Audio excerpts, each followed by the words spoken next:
राजनीति छाड़देवे कि दास बाबू? राज्य राजनीति रे कौन रहिबो प्रणव को आगामी भूमिका? एबे क्यों दिग को गड़ब प्रणव को गाड़ी? माँ भिणोई जितिबा भी देखि पारिलेनी प्रणव। कौन हेबो एही दास परिवार रो आगामी राजनीति चाल?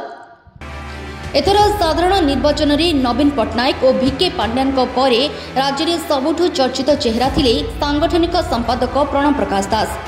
दलर निष्पत्ति क्रमे से जाजपुर छाड़ी संबलपुर लोकसभा प्रार्थी होइथिले। और प्रार्थी हेबा दिनरू समस्त को जଣା थिला परिणाम कौन हेबो।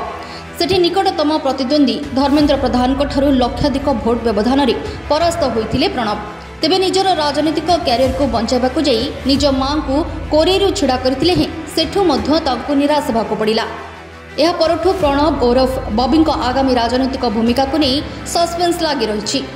लोक कहते संबलपुर दास बाबू हार सेपटे तांकर मां संध्याराणी दास कोरेरु परास्त हेबा एमितिकी भिणोई तथा सिने अभिनेता अरिंदम राय संबलपुर छिड़ा होइथिले से भी पराजय स्वाद चाखिले।